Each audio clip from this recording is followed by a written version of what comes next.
My name is Zara Lockhart. I am 35 years old, an Air Force officer assigned as an operations and maintenance liaison at Andrews. I keep aircraft honest, pilots safer, and my past under wraps. The morning the hangar went silent, I was wiping oil from an F22's access panel, listening to the hum of fans and distant ground power units. Metal smelled like rain, jet fuel bit the back of my throat.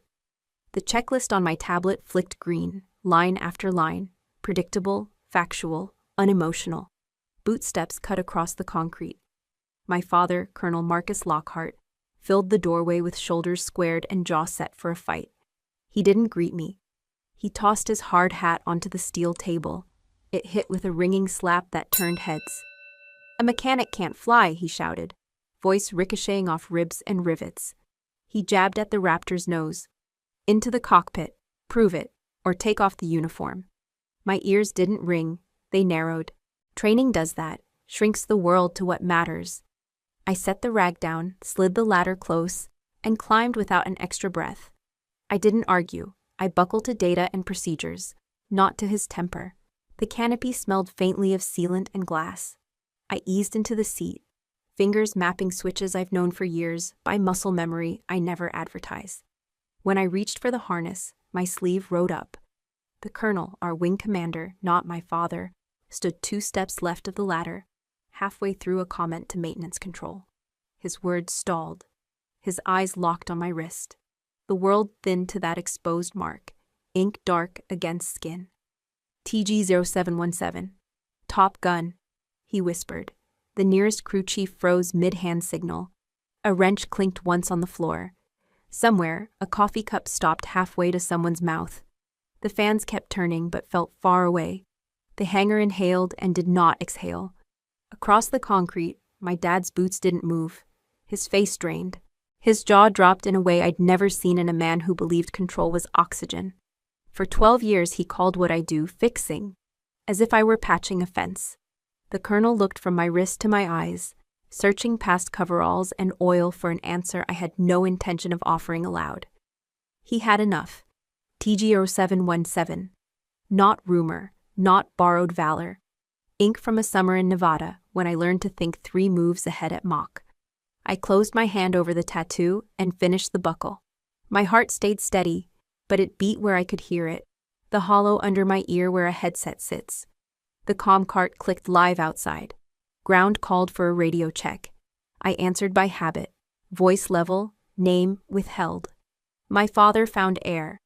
"This is insane," he said to the room, not to me. "A mechanic can't fly."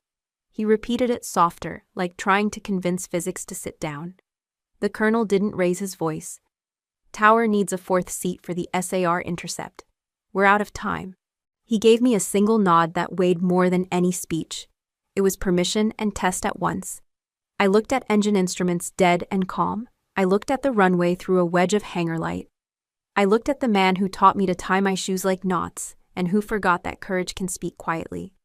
"I'll follow the book," I said, mostly to myself. Procedure over pride. Evidence over anger. If I flew, I would fly clean. Outside, someone finally exhaled. Noise returned, a fan, a radio, a tug beeping reverse. I lowered the visor and let the glass erase everything but the work. In my periphery, my father was still stone. The colonel's pupils were steady and bright. If you need a headline for that minute, it is the one they printed later without asking me. "A mechanic can't fly," my dad shouted, forcing me into the cockpit. Then my sleeve rolled up. The colonel whispered, "TG-0717, top gun." The entire base went silent. My dad's jaw dropped.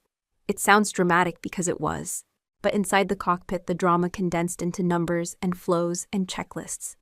Inside the cockpit, I was not a daughter. I was a pilot no one planned for, and a secret no one could stuff back into a sleeve.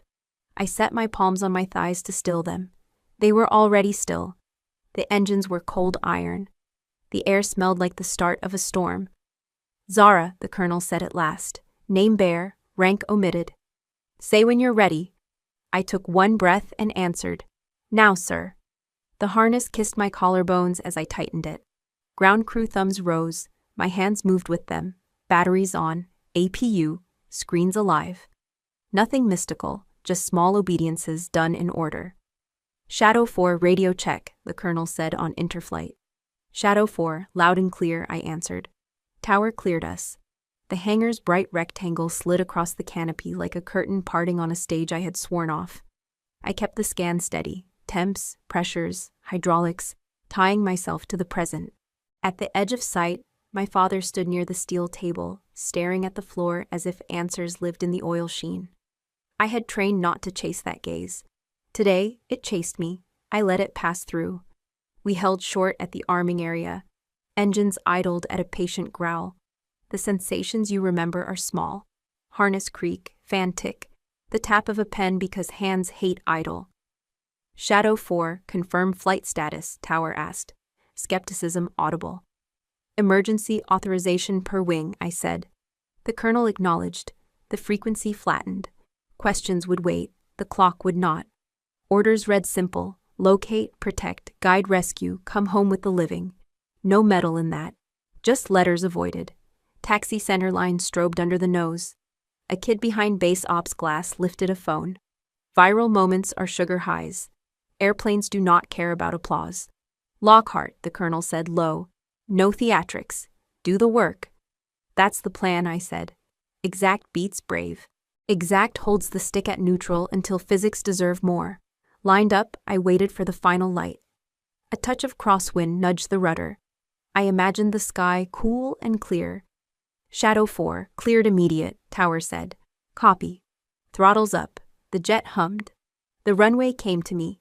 In the takeoff roll, the world collapses to needle flicker and paint stripe. Then it expands like breath. I kept the expansion at the edge of vision. Rotating, I glanced at the hangar. My father was a rigid shape. He used to check my laces before track meets. He used to clap once when I cleared a bar. The man who loved beginnings forgot how to watch continuance. There is grief in that, but not the kind that earns a day off. Gear up, climb, hand off. Mission data slid onto the glass. A grid, a coordinate string. A sliver of forest that could hide or shelter depending on how quickly you arrive. My story didn't start here.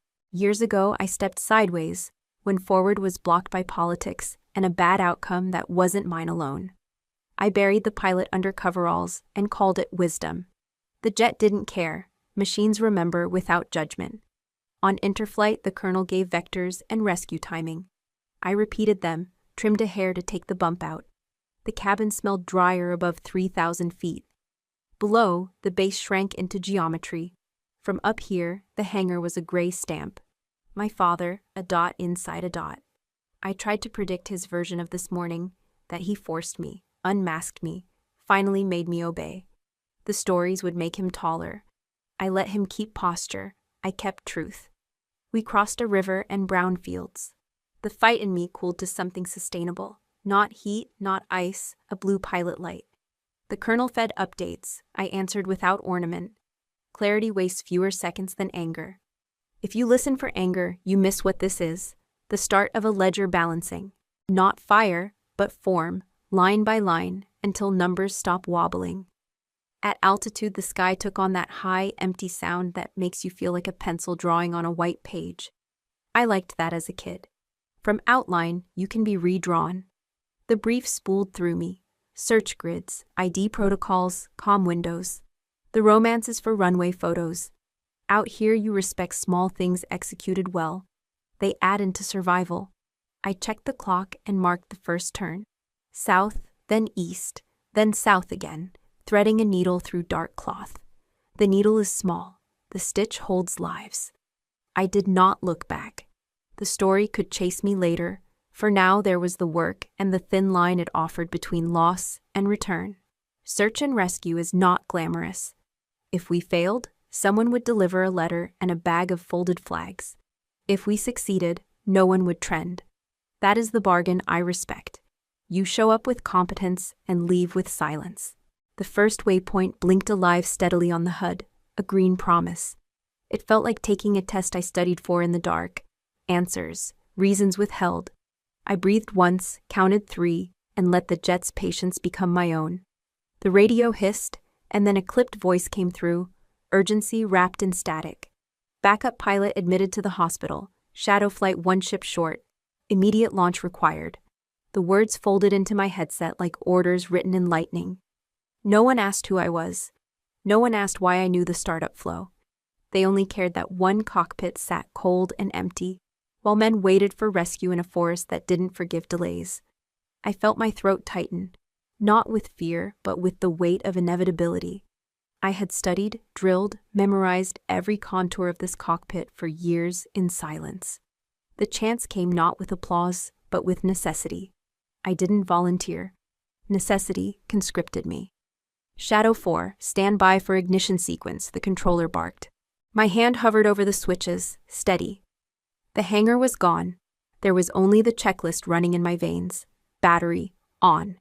The hum filled the cabin like the first intake of breath after being held underwater. Avionics, alive, screens brightening one by one. Fuel flow checked, pumps green. I whispered the calls to myself, more ritual than instruction. Every click of a switch was a syllable of a language I hadn't spoken aloud in years. Outside, the ground crew stared like witnesses at a trial no one predicted. A sergeant mouthed something, maybe a prayer, maybe disbelief. My father remained frozen at the edge of the hangar, as if moving would confirm the nightmare he had just seen. His daughter, where only sons, only chosen men, were supposed to sit. Tower confirms launch authorization, the colonel's voice cut through, firm, final. Zara, proceed. The use of my name anchored me.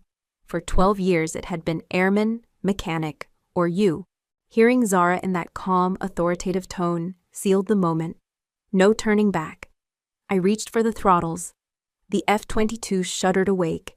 The engines spun, a rising whine swelling into a growl that vibrated through the seat, through my ribs. Heat shimmered across the tarmac. Ground power carts rattled with the surge. The Raptor was no longer a machine. It was a pulse synced with mine.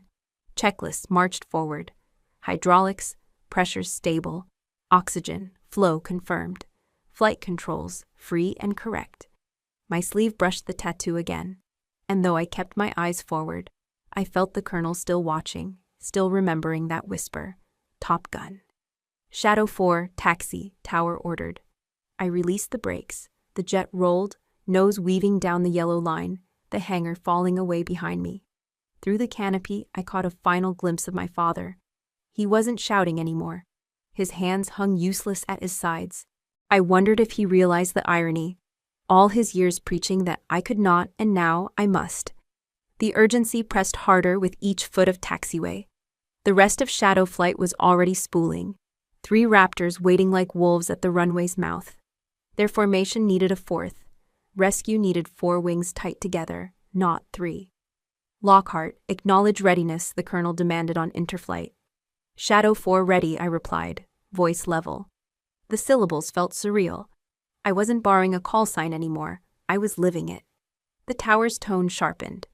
Shadow Flight cleared immediate scramble. Search and rescue priority. Survivors in hostile terrain. Time on station critical. That last phrase, time on station critical, carried the vertical spike. Somewhere out there, people were bleeding, waiting, minutes away from vanishing into casualty lists. Lives balanced on my competence, not on anyone's approval. No argument could be louder than that truth. The lead Raptor thundered forward, nose lifting. Afterburners carving daylight into heat. 2 followed, then it was my turn. I pushed the throttles into military power.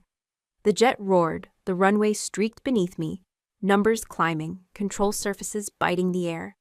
At 140 knots, I eased back. The nose lifted. Wheels left Earth.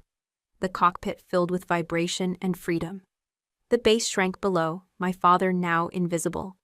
The colonel's voice steadied in my ear. Shadow 4, airborne.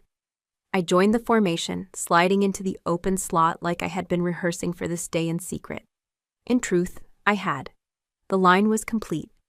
4 Raptors turned east, wings glinting in the sun, a cross of steel over fragile ground. My pulse slowed into rhythm with the jet. Fear had no place here. Neither did doubt.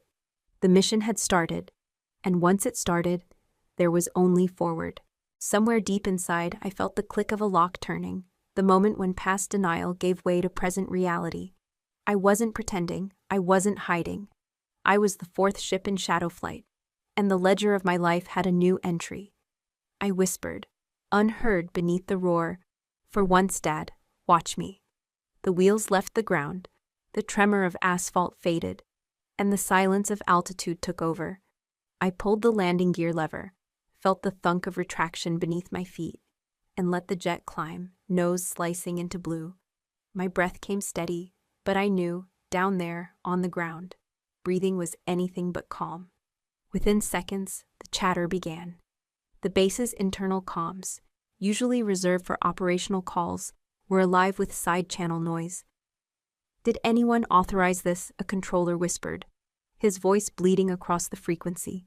Another snapped back, "Authorized or not, she's airborne.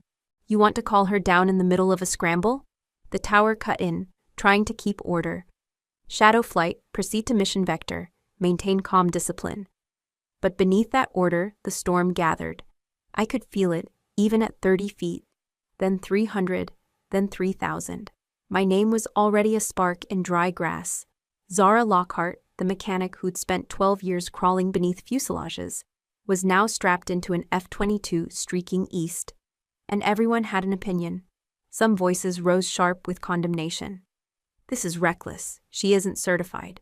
We'll be court-martialing the colonel before dawn." Others spat cynicism. "She's a stunt, a liability. We've put an untested wrench-turner in the deadliest jet on Earth." But there were counter-voices too, hushed but growing. "She knew the startup sequence cold. Did you hear her checklists? That wasn't guesswork." Another admitted, almost grudgingly, "You saw the tattoo. That wasn't decoration, that was designation. TG-0717. Someone groomed her for this." The base divided in real time, lines drawn not in policy but in instinct. Some clung to the rules, others to the evidence of their eyes. A mechanic had done the impossible, taken flight when no one else could.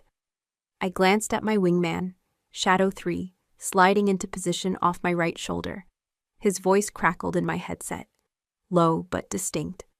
"Lockhart, you fly like you've been here before." I didn't answer. The less I spoke, the more the silence said.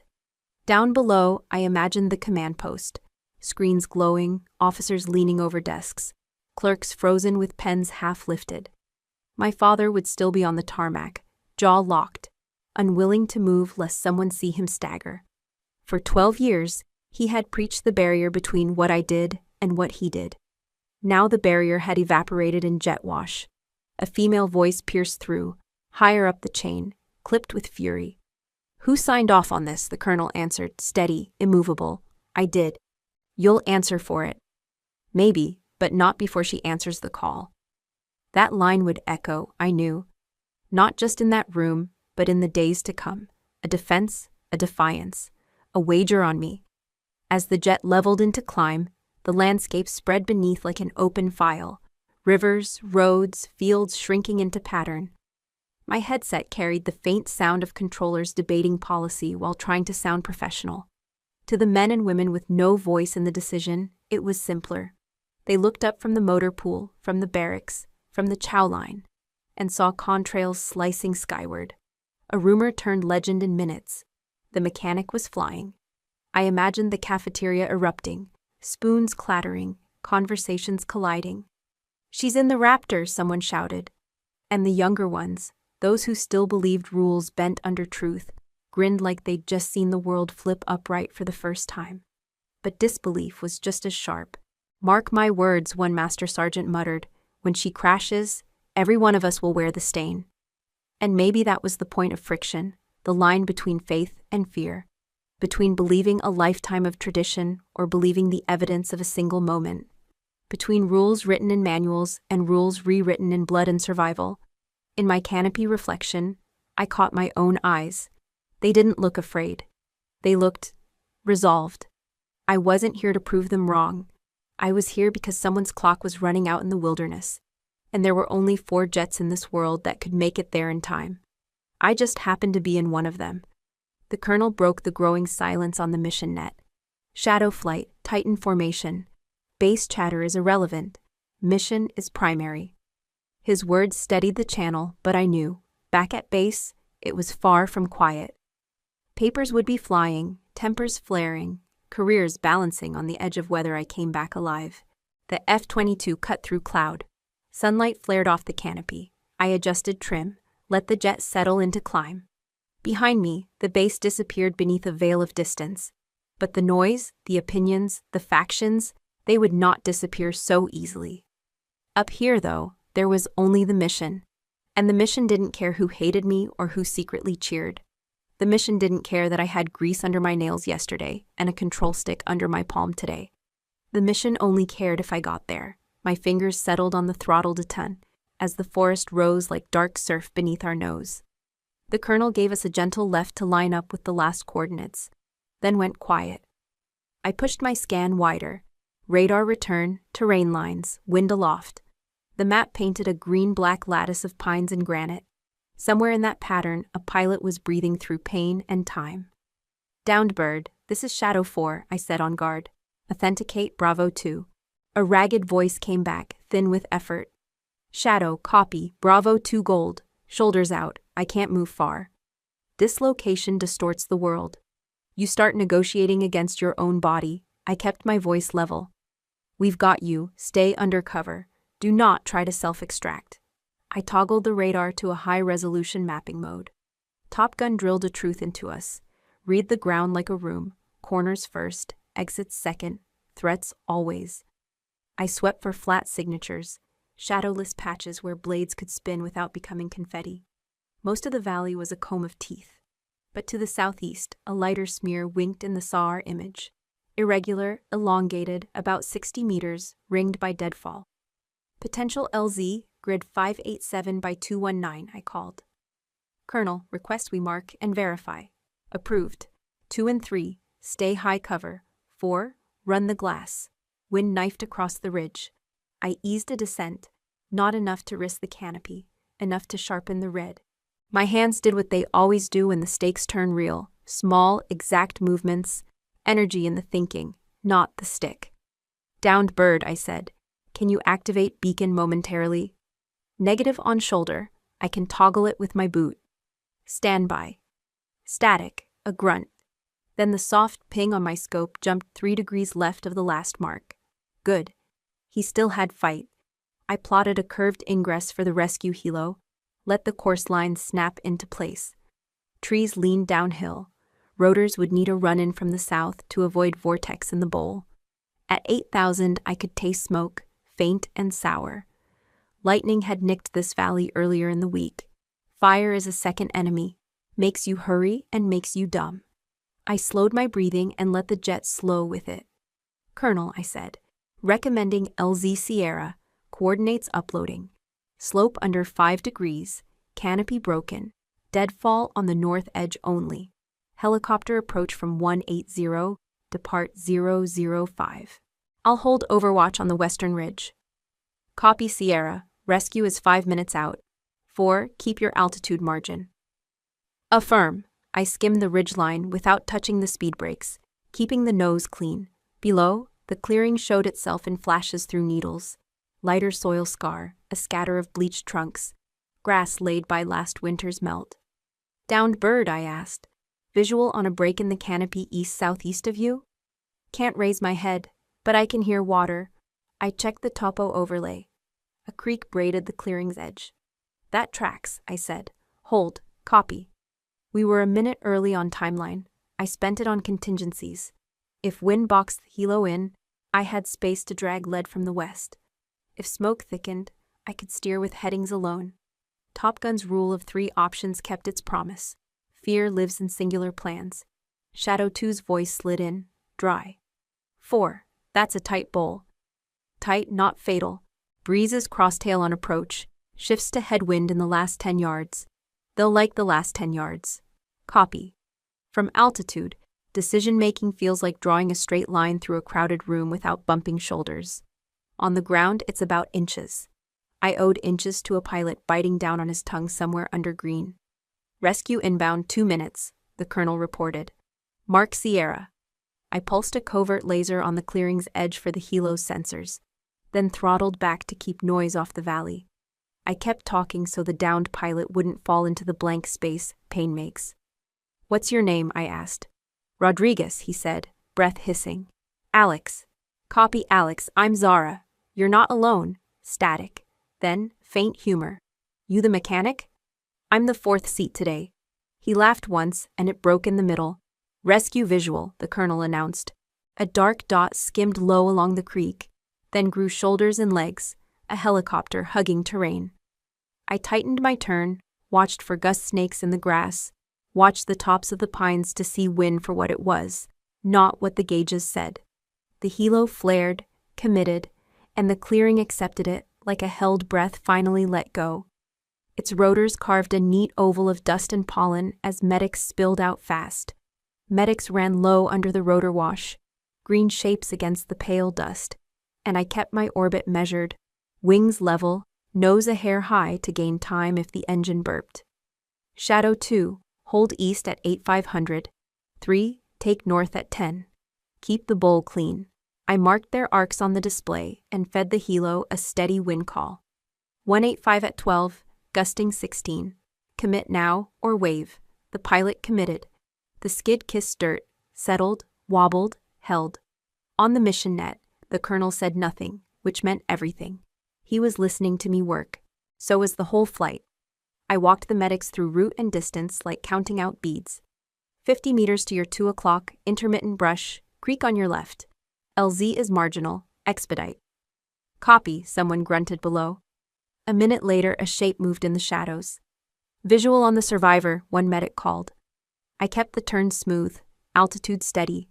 The threat wasn't enemy fire, it was mistakes bred by adrenaline. Shadow 4, Shadow 3 asked, curiosity tucked into formality. "When did you learn to read thermal terrain like that?" My eyes stayed outside. I read enough to do my job.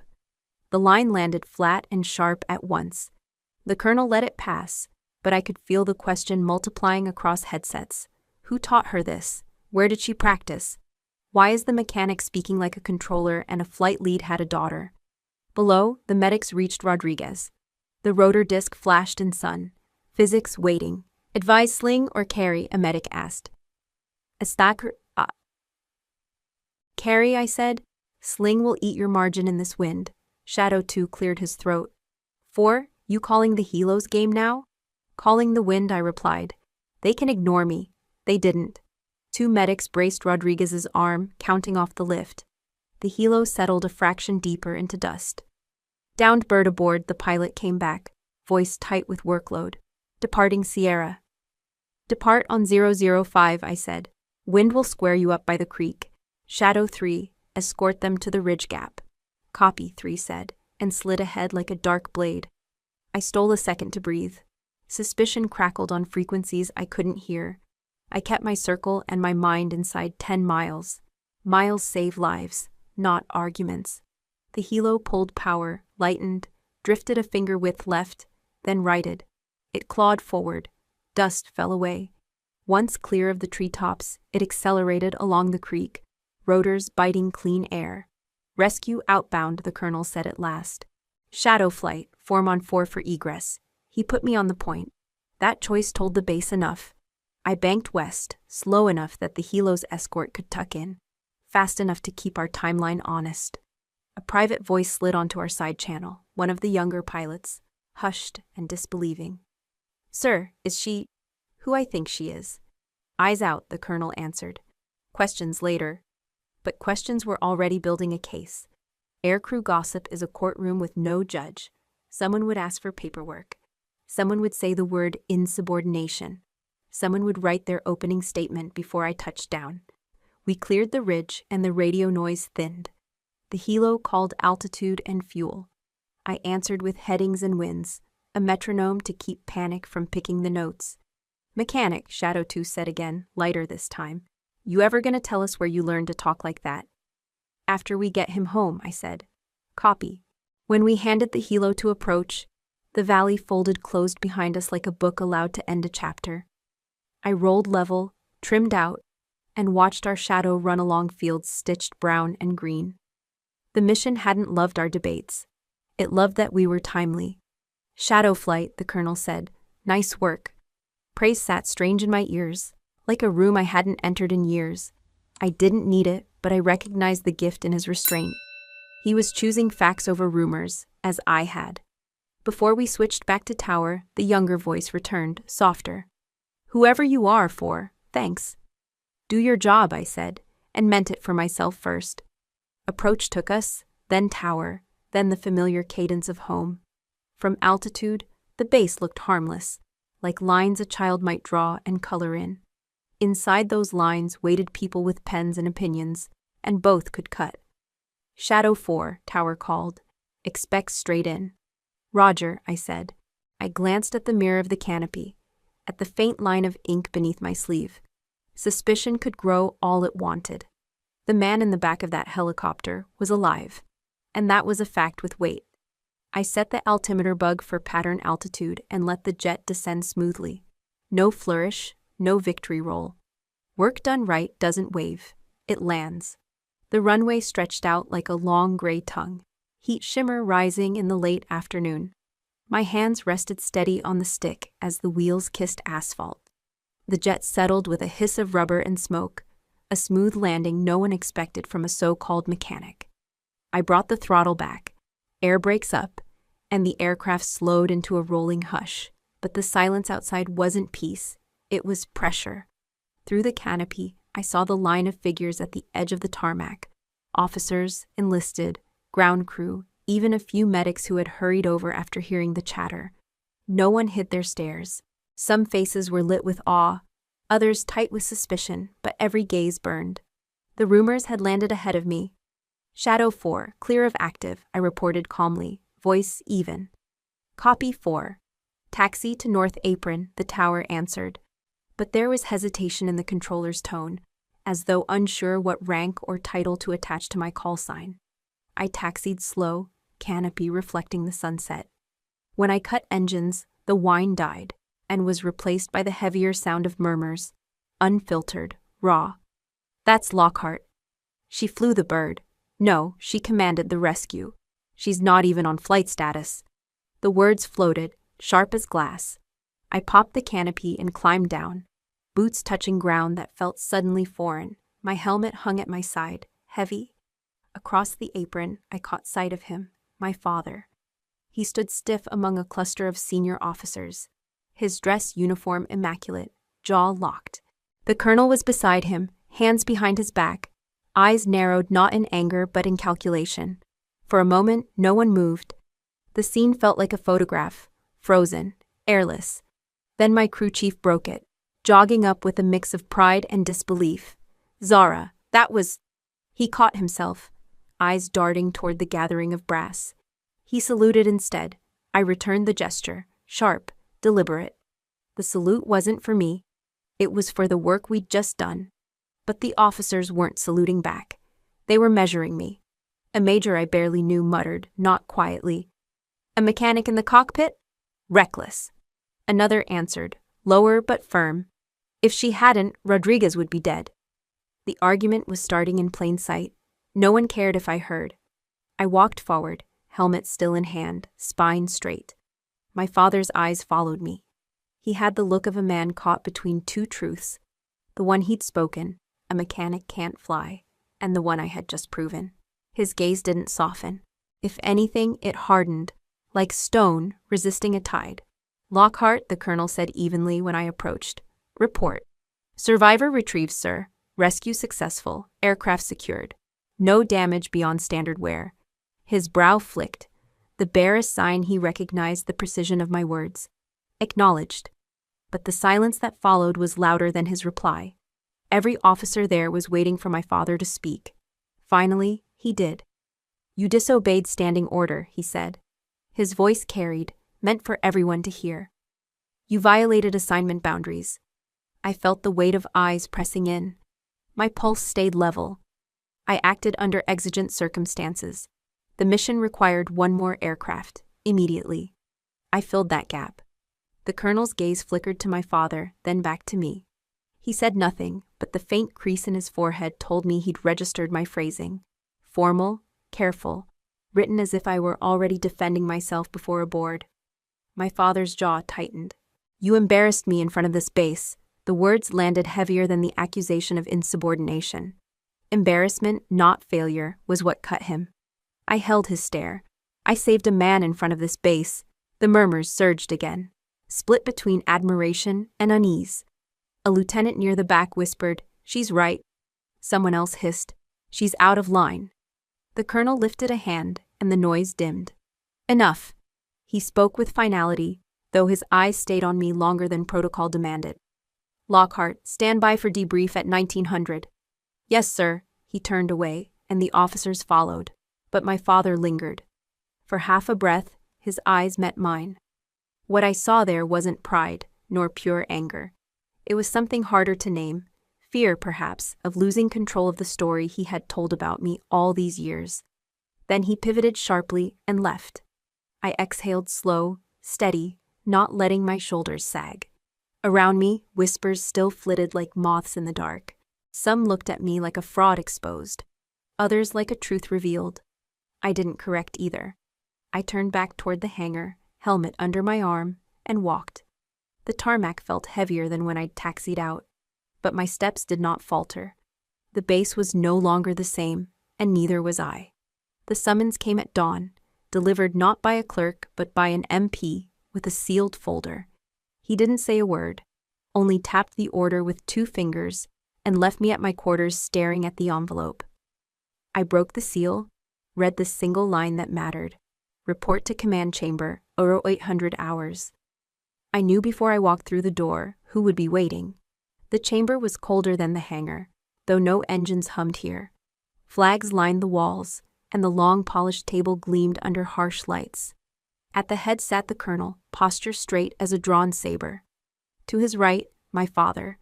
He didn't look at me when I entered, his gaze fixed on a spot across the table, as though he'd already decided I wasn't worth seeing. "Lockhart," the colonel said, clipped. "Sit." I did, sliding into the lone chair opposite them. A recorder clicked on somewhere, its red light blinking like a warning. "Yesterday's actions saved a man's life," the colonel began, his voice measured. "But they also raised questions that cannot be ignored. Your flight, your coordination," and he paused, eyes narrowing, "the tattoo." His words landed like a gavel. My sleeve felt suddenly heavier, though the ink beneath my skin had been part of me for years. TGO 7.7. A code that wasn't supposed to be seen here, not like this. "We need an explanation," the colonel continued. "Where did you acquire the designation Top Gun 0717? Who authorized that marking?" The silence stretched. I could feel the tension bending the room. Then my father spoke, his voice colder than the steel chairs. "I submitted the formal request for investigation," he said. For a second, I couldn't breathe. It was him, my own father. The one who had thrown down the words, "A mechanic can't fly," was now the hand pushing the blade deeper. The colonel didn't flinch. "Colonel Lockhart Sr. has raised concerns about misrepresentation. He suggests this tattoo implies unauthorized training or false claim of status." The phrase cut sharper than accusation. False claim. I met my father's eyes. He finally looked at me, but there was no warmth. Only the satisfaction of a man trying to corner what he couldn't control. "I never misrepresented myself," I said evenly. My voice didn't rise. I kept it steady, calm, a counterweight to their storm. "Then explain it," the colonel pressed. "Because yesterday you flew like a graduate. You issued commands like a combat instructor. And you read terrain as if you had a decade in the air. None of that matches your record.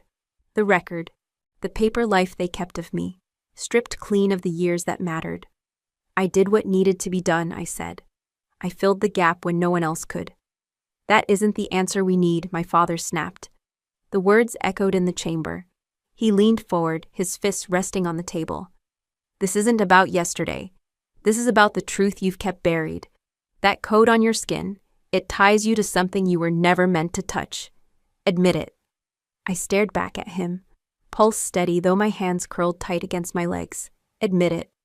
That was what he wanted. Confession, surrender, a crack in the wall I had built. But I wouldn't hand him that victory. "I won't deny my training," I said softly, "but neither will I let you twist it. That tattoo isn't a fraud. It's a marker of where I've been and what I've survived." The colonel's gaze sharpened. For the first time, I saw curiosity under the steel. My father's face, however, darkened further. His jaw clenched, eyes narrowing into slits. "You're hiding behind riddles," he spat. "You embarrassed me before this base, and now you embarrass this uniform." "No," I answered, my voice calm but heavy. "I honored it. Yesterday, when seconds mattered, I honored it. Maybe more than you wanted me to." The room stilled. Even the colonel's hands froze on the table. The recorder's red light blinked on, off, on again, marking every second of silence. At last the colonel exhaled, slow, controlled. "This inquiry is not over. Lockhart, you are confined to base until further notice.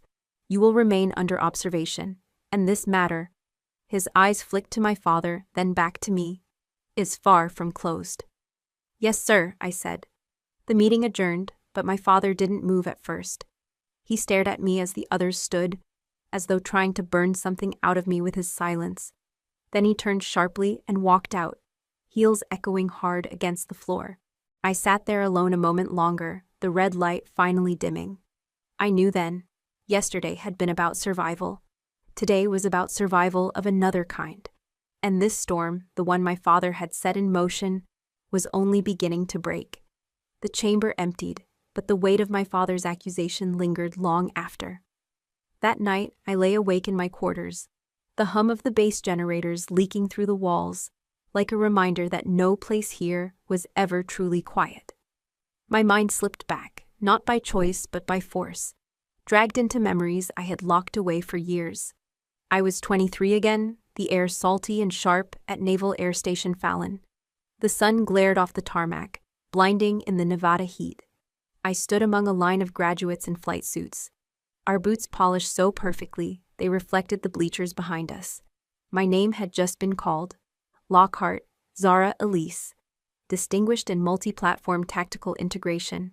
The medal rested heavy against my chest. But what I carried inside weighed even more.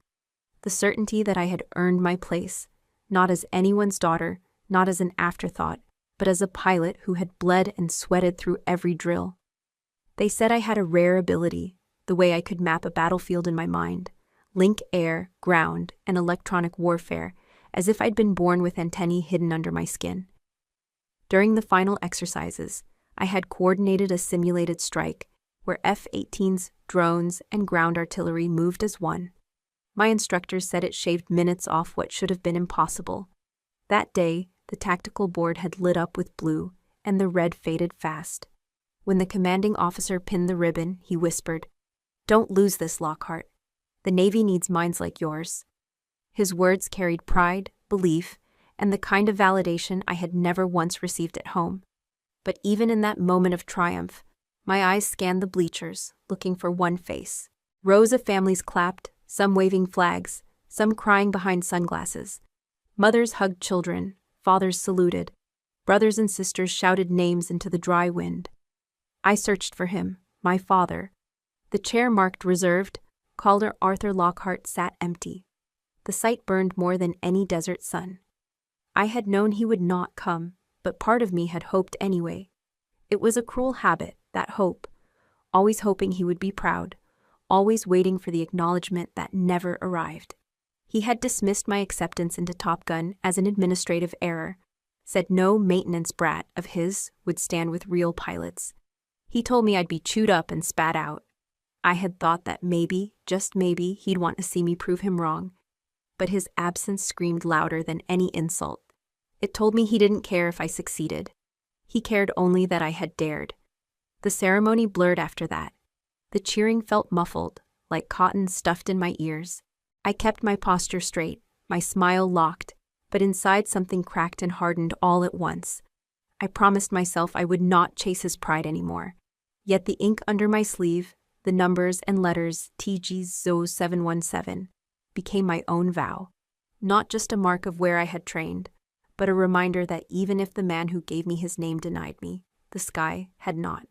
Top Gun had. The number was mine, earned and etched forever. The flashback shifted, cockpit drills, endless nights poring over tactical manuals. My voice steady on comms as squadrons moved under my direction. "Lockhart, you're seeing it before the rest of us. one instructor said during a radar simulation. Like you're reading the board before it's drawn. I wore the praise carefully, knowing too much of it would only make my father angrier if word reached him. But in those moments, I felt alive in a way no empty chair could take away. I had belonged. The memory snapped back to the present, the dim lamp on my desk casting a narrow cone of light. My quarters felt smaller, suffocating. My father's words from the meeting circled like vultures. False claim, misrepresentation, admit it. He hadn't been there when I earned it. He hadn't seen the drills, the bruises, the exhaustion, the triumph. And now, years later, he wanted to erase it, as though absence gave him authority over memory. I pressed my hand against the ink on my arm. For a moment, I felt the heat of Fallon's sun again, the weight of the metal, the hush of the officer's whisper. That was the truth, not my father's silence, not his investigation. The truth was that I had stood among the best, and I had not broken. And if the storm gathering now wanted to strip me down, I would face it the way I had faced that empty chair. Spine straight, eyes forward, heart burning with a pride I no longer needed him to give me. The memory of Fallon had burned bright, but like all fire, it eventually dimmed beneath the weight of politics and command. What no one in that meeting room knew, what my father never forgave, was the real reason I stepped away from combat aviation. It wasn't fear of flying. It wasn't lack of skill. It was the way one mission unraveled. Not because of me, but because of a decision that came from higher up. A decision that turned into a scar carried by every survivor. We had been tasked with escorting a medevac convoy out of hostile territory. The map was simple enough. 2 valleys, 1 extraction zone. A timetable tight enough to make your lungs seize. My recommendation was clear. Divert through the northern pass. High risk of turbulence, but low risk of ambush. I had studied the terrain for days, cross-checked intelligence with drone sweeps. But at the briefing table, the commanding officer overruled me. Southern pass is faster, he said. Speed over caution, that's the order. We obeyed. Orders weren't requests. The first 10 minutes were textbook. Jets overhead, helicopters sweeping low, ground teams moving fast. Then came the missiles. They hit from both ridgelines, fire carving the sky open.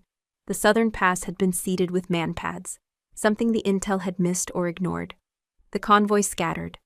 I still hear the alarms shrieking in my headset. The pilot's voice breaking over the radio. Taking fire, engine out, going down. We lost 2 birds. 1 medevac didn't make it through. The men inside had names, families, lives. And all I could think about as the smoke rose was that I had known this would happen. I had called it. And yet, in the official record, the mission was stamped with the words, pilot support. Zara Lockhart, I argued. I filed reports. I begged for the chain of command to acknowledge that we had followed a flawed order. But the military machine grinds slowly, and it grinds down anyone who refuses to stay silent. Instead of justice, there were whispers. Lockhart hesitated. Lockhart lacked conviction. Lockhart isn't suited for combat. Every corridor I walked afterward felt like it hummed with those rumors. My peers avoided my eyes, or worse, looked at me with pity. I could still fly, I could still fight, but I was marked.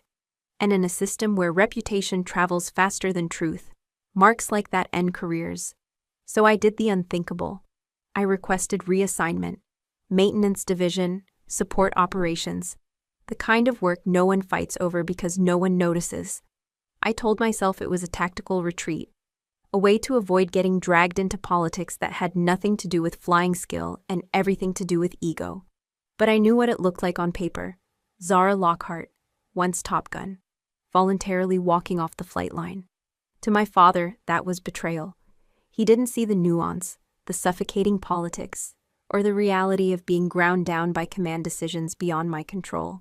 To him, war was simple. You fight, you win, or you die trying. Anything less was dishonor.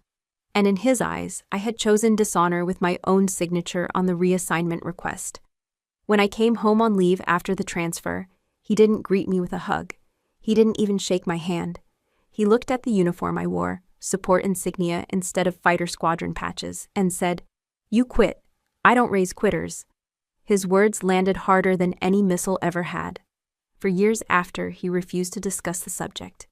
When others in the family tried to defend me, he cut them off. Failure is failure. Don't dress it up. His belief in strength was absolute, forged in decades of combat tours. To him, dignity came only through endurance and visible victory. The idea that I had stepped aside to protect myself, to protect my conscience, was unacceptable.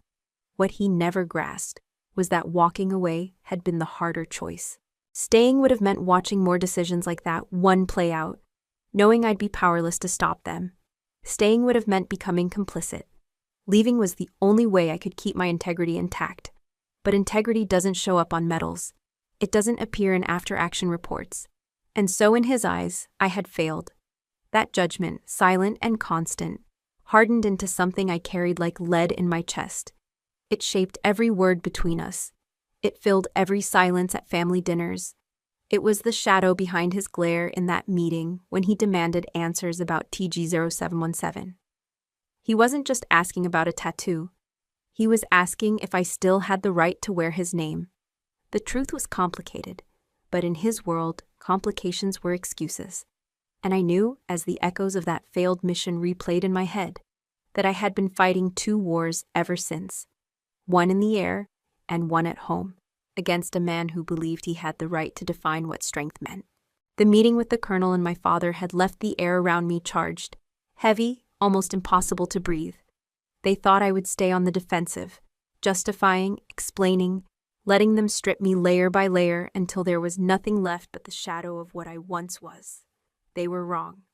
That night, alone in the barracks with the hum of fluorescent lights above me, I made a decision. If my father wanted a war, I would give him one, but not the kind fought with missiles or maneuvers. This battle would be waged with truth, records, and the rules he had always claimed to honor. I began with what I knew best: data. Every order left a footprint, every reassignment, every interference, every whispered phone call between my father and someone in command left fragments behind.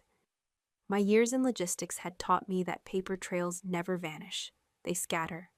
All you need is patience and the discipline to piece them back together. I logged into old networks, digging into archived records with the same precision I once used to track fuel consumption on combat sorties. I found requests stamped with his initials, special authorizations bypassing standard procedure. Some looked routine at first glance, but when paired with after-action reports, patterns emerged, missions redirected, pilots shuffled like pawns, entire squadrons reshaped because he thought he knew better. I traced emails where his language dripped with influence, for the good of the unit, for the honor of the service. To him, honor was a shield against scrutiny. To me, it was a smokescreen. I collected copies quietly, storing them on encrypted drives, careful to never access the same file twice from the same terminal. But documents were only part of the fight. The system had rules, and I needed to learn how to weaponize them. That's when I reached out to a military lawyer, a major with sharp eyes and a sharper tongue. She met me in an unmarked office near the airstrip, where the blinds stayed shut and the clock ticked too loudly. "You know who you're going up against?" she asked after scanning the first folder of evidence. "Yes," I said. My voice didn't waver. "My father." She exhaled through her nose, the kind of sound lawyers make when the case is already giving them a headache. Colonel Lockhart has decades of service behind him. Medals, command citations. People don't want to believe men like him abuse the system. They'll call it strategic discretion. Unless I show them it's more than discretion, I countered. It's manipulation. It's control. She studied me for a long moment, then nodded once. "You'll need more than internal records. If you want Congress to hear this, you need a paper wall so high no one can climb over it." That became my mission. When I wasn't on duty, I was at my desk with files spread like battle maps. I built timelines cross-referencing his decisions against outcomes, highlighting every time his interference had cost lives, trust, or careers. I didn't just want to expose him. I wanted to prove, beyond denial, that his rigid belief in control had corroded the very structure he claimed to protect. At night, when exhaustion pulled at my eyes, I forced myself to stay awake. I could almost hear his voice in the back of my head, telling me I was weak, that I was wasting my time, that no one would ever side with me against him. I used that voice as fuel. Every doubt became another reason to press forward. When I finally stepped back and looked at what I had gathered, it wasn't just a pile of papers.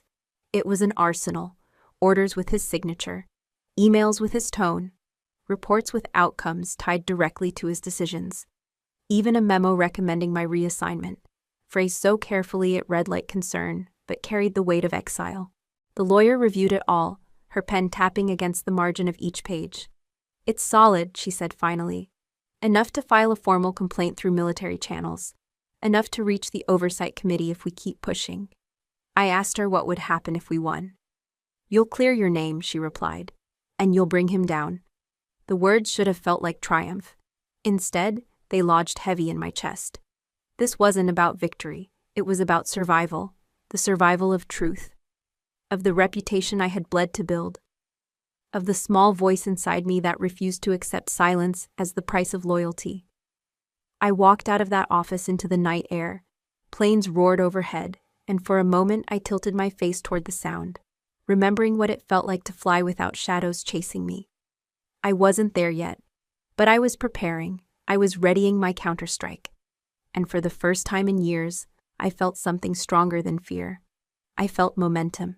The day before the hearing, the corridors of the Pentagon seemed narrower than ever, their beige walls pressing in like silent witnesses. I had spent the night revising my case, rehearsing answers, drilling myself to stay calm. The folders in my hand felt heavier than steel. I thought I was ready for anything until I saw him waiting for me at the bend of the hall. My father. He stood with his hands behind his back, posture rigid, eyes colder than the marble floor. Time had not softened him. Rank had carved him into stone. His uniform looked immaculate, not a thread out of place. For a moment, I was 23 again, standing at attention in front of him, waiting for a nod of approval that never came. "Zara," he said, voice clipped, commanding. "This is your last chance to walk away." I stopped a few feet from him, gripping my folders tighter. Walk away from what? From truth? From everything you've buried? His jaw tightened. From ruining yourself. From dragging our name into the mud. "You think the committee will celebrate you for this? They'll see an ungrateful daughter desperate for attention." I almost laughed, but it came out hollow. Attention. I didn't spend years in the shadows for attention. I left flying, I hid in logistics. I kept my head down while others wore medals. Don't call this desperation. Call it survival. He took one step closer, his shadow falling across me. "I built this family's reputation. Decades of service, sacrifice, blood, and command. Do you think you can tear it down with a stack of memos and your stubborn pride?" I raised my chin. "No, I don't think. I know. Because those memos don't lie. Orders don't lie. You rewrote missions, gambled with lives, turned service into your personal chessboard. I was there when men paid the price for your decisions." For the first time, a flicker of something crossed his eyes. Annoyance, maybe, or the faintest trace of doubt. But it vanished as quickly as it appeared. He leaned in, his voice a low warning. "This is your last chance to stop. If you withdraw now, I can make it disappear. You'll keep your uniform, you'll keep what little name you've earned. But if you go forward..." "Then what?" I cut in. My voice surprised even me, steady, strong. "You'll disown me, pretend I never existed. You've already done that once. You ignored me at my graduation. You abandoned me after I left the cockpit. You've made a career out of pretending I don't measure up. What more can you take?" He froze at that. For a moment, the hallway was silent but for the hum of fluorescent lights. His expression hardened again, but the silence between us carried the weight of a truth we both knew. I was no longer the cadet waiting for his approval. "I gave you one chance to stand down," he said finally, each word sharp as a blade. "You'll regret this. Not today, not tomorrow, but when you realize you've traded loyalty for self-destruction." I shook my head slowly. "No, father. I traded silence for justice. I already regret the years I stayed quiet. That was my mistake, and I don't make the same mistake twice." His lips pressed into a thin line, the kind of line commanders draw before signing an order. He didn't answer, just stepped past me, his shoulder brushing mine like a dismissal. The scent of starch and leather trailed after him, a reminder of everything he had been, everything he still clung to. I stood in the hallway long after he was gone, folders pressed against my chest. The doubt he had tried to plant didn't vanish. It never did. But beneath it, something stronger grew. Resolve. This confrontation wasn't just a warning, it was confirmation. He was afraid. And if he was afraid, it meant I was on the right path. When I finally moved again, the echo of my boots followed me down the corridor, steady, deliberate. The sine wave of emotion had dipped low, dragging me into the shadows of doubt and memory, but I knew what was coming. The spike, the hearing, the moment where all the secrets and scars would be forced into the light. And when that moment came, I would not back down. The hearing room was colder than the corridors had been. Rows of stern-faced committee members sat beneath the heavy lights, their nameplates gleaming on the long table. Cameras recorded everything, the little red dots blinking like reminders that no word could be taken back. I walked in with my folders pressed against my chest, my uniform crisp but my pulse steady. I reminded myself of one thing. I had already survived worse. My father was already there. He sat beside the colonel, his ribbons and medals reflecting like shields, his posture unshakable. When he looked at me, it was not as a daughter, but as an adversary. The chair recognized him first. General Lockhart, one of the committee members, said, "You may begin." He rose smoothly, unfolding his words with the precision of a man who had rehearsed every syllable. "This committee must understand," he began, his voice confident and measured, "that my daughter, Zara Lockhart, has never been fully capable of the duties expected of her. She has long exhibited tendencies of recklessness and defiance. Her recent actions in commandeering an F22 without authorization confirm this. She placed lives at risk, endangered classified operations, and acted far outside her assigned role as a maintenance technician." He let his words hang, and the weight of his authority filled the room. Murmurs rippled across the observers seated in the back. To them, he was not just a father. He was a decorated officer, a man whose record stretched across decades. His condemnation carried the weight of a verdict. When the chair motioned to me, I stood slowly. My knees did not shake, my voice did not break. "With respect, committee members," I began, "what you just heard was not a testimony of fact. It was an attempt to erase evidence, to preserve reputation at the cost of truth." I opened the first folder, sliding radar printouts across the table toward the aides. Exhibit 1, radar logs from the night of the crash. These confirm my maneuvers and precise coordination with the rescue helicopter. Every movement was consistent with protocol, not reckless improvisation. I let them study the sheets before I moved to the next. Exhibit 2, flight logs. While officially listed as a technician, my records will show over 200 logged simulator hours, logged and signed by certified instructors. My familiarity with the F-22 was not coincidence. It was training, documented. I paused, glancing at my father. His jaw twitched, but he kept silent. I continued pulling out statements. Exhibit 3. Testimonies from fellow pilots who heard my commands during the rescue. You'll see here, I tapped the document. Lieutenant James confirms I coordinated heat readings to identify a safe landing zone. Captain Ruiz testifies that without my input, the injured pilot would not have been retrieved alive. The murmurs in the room shifted. They were listening now, the tide beginning to turn. My father adjusted his collar, his calm facade showing its first crack. Finally, I reached for the flash drive. The aide inserted it into the monitor, and the screen behind the committee flickered to life. Exhibit 4, I said. Video footage from the cockpit during the rescue. The recording showed what I had seen that night. The canopy reflecting streaks of light, the radar pulsing, my voice steady over comms. They heard me warn of crosswinds, correct altitude, direct the helicopter with clarity and precision. The video ended with the successful extraction of the injured pilot. Silence followed, broken only by the hum of the projector powering down. I turned back to the committee. I did not steal that aircraft for glory. I flew it because a man's life depended on it, and because the procedures I knew could make the difference. This was not recklessness. This was duty. The kind of duty I was trained for, and the kind I will never turn away from. One of the members leaned forward. "General Lockhart, do you contest this evidence?" My father rose slowly. His face was tight, His voice strained for the first time. Evidence can be misleading. Logs can be forged. Testimonies can be manipulated. What cannot be ignored is that she acted outside the chain of command. That alone disqualifies her. I met his gaze directly. Sometimes the chain of command breaks when those at the top put pride before principle. I acted because hesitation meant death. You taught me once that soldiers protect lives above all else. I only did what you told me, what you forgot. The room stayed still, the weight of my words pressing down like a storm about to break. I lowered my hands, steady, knowing the spike was coming. Whatever they decided, the truth was already out. The silence after my last words stretched long enough to feel like another battle. I could hear the faint hum of the lights, the shifting of papers, the small cough of one committee aide. My father kept his jaw locked tight, refusing to look at me. I thought the session might end in deadlock, with neither side giving ground. Then the colonel spoke. He leaned forward, his elbows pressed to the polished wood, his eyes fixed not on me, but on my father.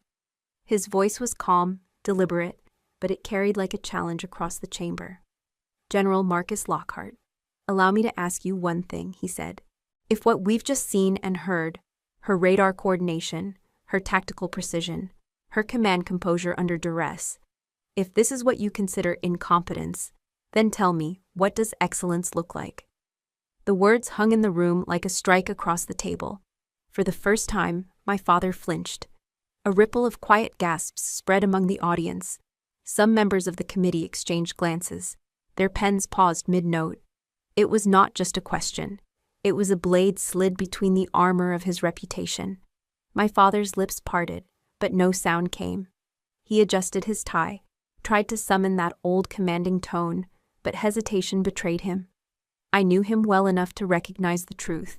He had no answer. For years, he had believed authority itself was the measure of excellence. Now the committee was asking him to define it, and the evidence I laid down had already spoken louder than his pride. The chair cleared her throat. We have heard the testimonies. We have reviewed the evidence. The matter now moves to deliberation. The committee withdrew briefly, leaving the room tense and hushed. My father's eyes finally met mine, a storm behind them. He did not speak, but his silence carried every unspoken word. Betrayal, humiliation, disbelief. I sat straighter, my hands still, my breathing even. I was not here to win against him. I was here to reclaim what was mine. Minutes later, the committee returned. The chair spoke with authority sharpened by consensus. This hearing finds the actions of Zara Lockhart to have been in accordance with the highest standards of military duty. Her initiative and tactical execution during the F22 operation saved a life and demonstrated advanced leadership skills. The room stirred, but she continued without pause. Conversely, we find evidence of misconduct in General Marcus Lockhart's repeated interventions into his daughter's career, including suppression of her training records and unauthorized recommendations against her advancement. Such actions compromise not only her professional standing, but also the integrity of command oversight. I felt the weight shift, the air itself tilting in my direction. My father's face went pale beneath the lights, but the chair pressed forward. Accordingly, this council rules for disciplinary demotion of General Marcus Lockhart. Effective immediately, his rank will be reduced, and his authority curtailed. Zara Lockhart is hereby restored to full operational status and is appointed to serve as Tactical Coalition Training Officer, with oversight for Joint Force combat readiness. The words struck like thunderclaps. My father's shoulders stiffened, but he did not rise. The colonel gave me the briefest nod, an acknowledgement, not a victory cheer. Around the room, aides scribbled notes, observers whispered. I remained seated, though every part of me wanted to breathe deeper, to exhale years of silence. My father finally stood, his chair scraping across the floor. He opened his mouth, but the chair lifted her hand. This ruling is final, General. The vote was unanimous. His jaw clenched. He gave a stiff salute to the committee, but he did not look at me again. His boots echoed against the floor as he walked out, leaving only the shadow of his presence behind. The colonel turned toward me once the door shut. Lockhart, he said simply, you just rewrote the manual today. Don't waste what you've earned. I rose then, my folders still in hand. though they felt lighter now. "I don't intend to waste a second," I answered. The committee adjourned, the gavel striking once, final and sharp. Reporters outside waited with questions, but their noise felt distant compared to the quiet certainty settling inside me. I had been accused, diminished, silenced, and doubted. But in that room, before the highest oversight, truth had forced its way through.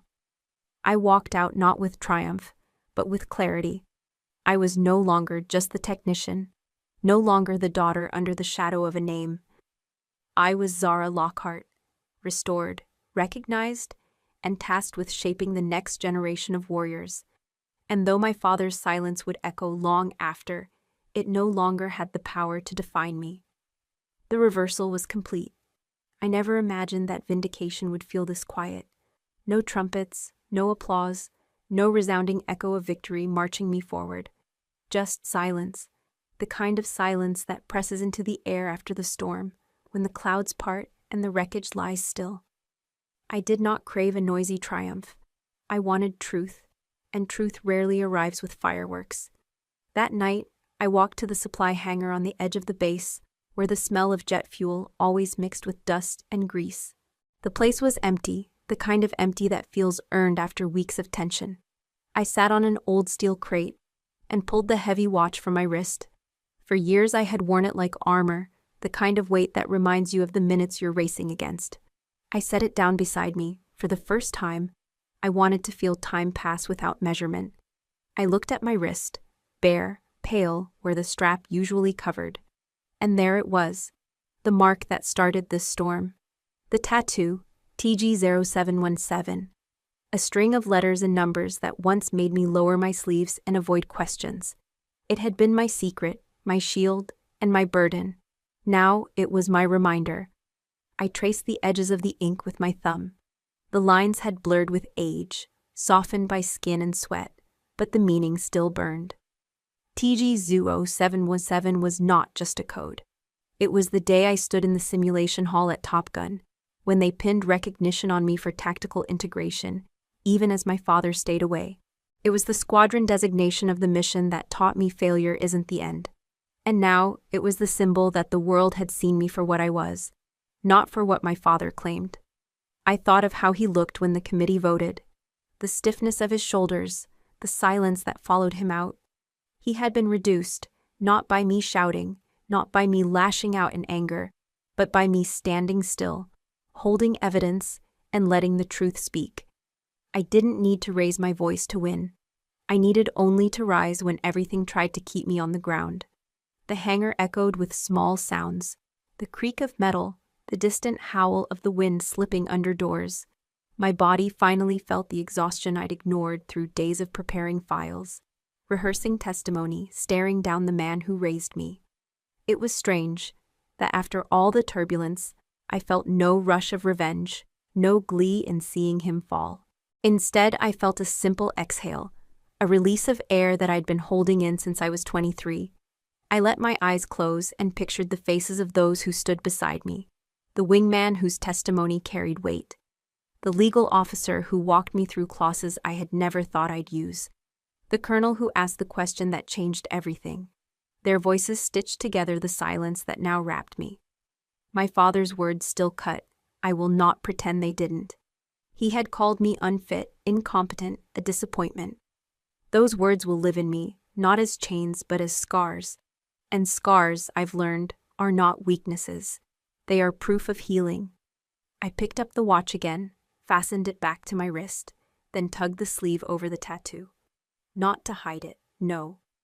This time it wasn't about hiding.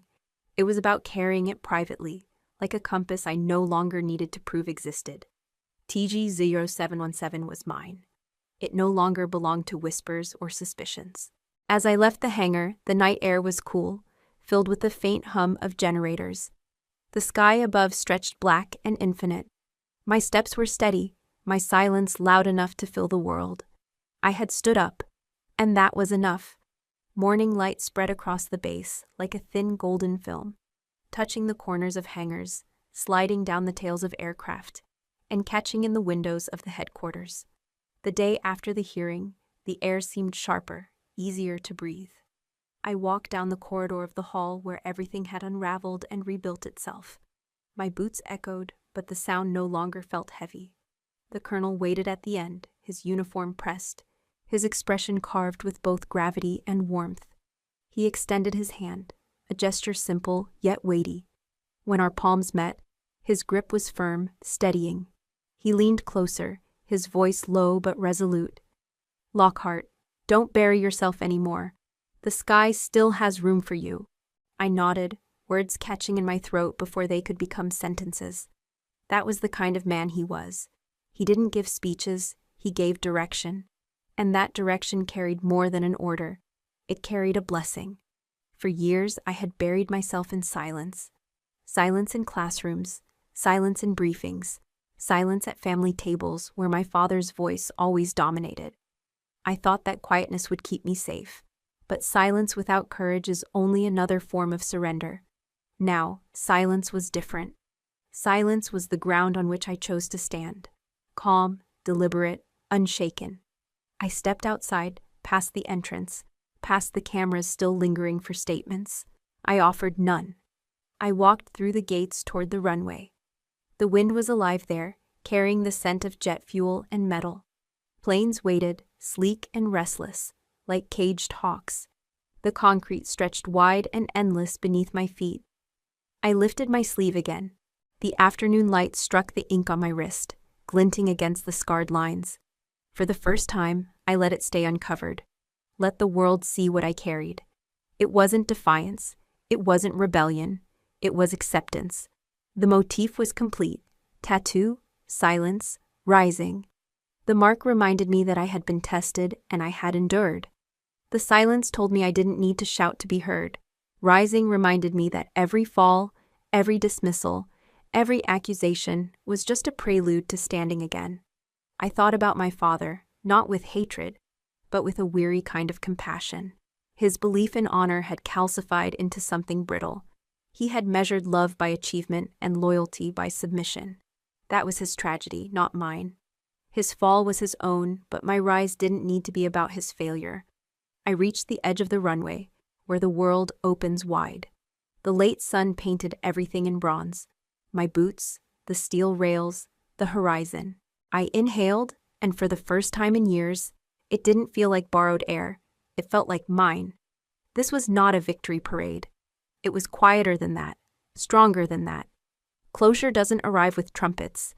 It arrives with the decision to walk forward, even when you're tired, even when the world doubted you, even when the people closest to you tried to chain your steps. I stood for a while, letting the light spill over me. Then I smiled. Not for the cameras, not for anyone else, just for myself. The colonel was right. The sky still had room. And this time, I would not run from it. Before we say goodbye, I want to leave you with this. Where are you watching from? Is it a quiet morning with a warm cup of coffee? Or a late night where stories like this keep you company?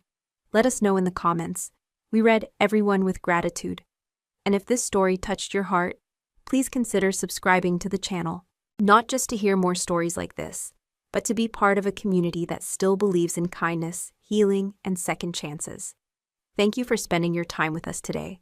Wherever you are, I hope you carry this story with you. Remember, sometimes the miracle doesn't knock on your door. It waits quietly until you're ready to open your heart. I turned, the last of the day's light brushing across my bare wrist. And then I walked forward, steady, calm, unafraid.